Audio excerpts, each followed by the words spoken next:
ওগো প্রভু রামচন্দ্র প্রণাম তোমার চরণে প্রভু।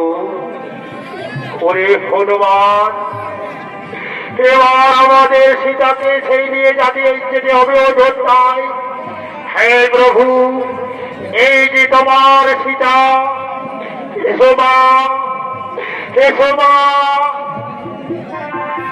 স্বামী,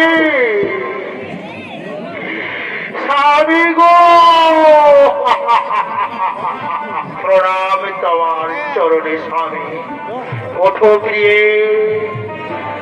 ওঠো প্রিয়ে, চলো আমরা যাবো এবার।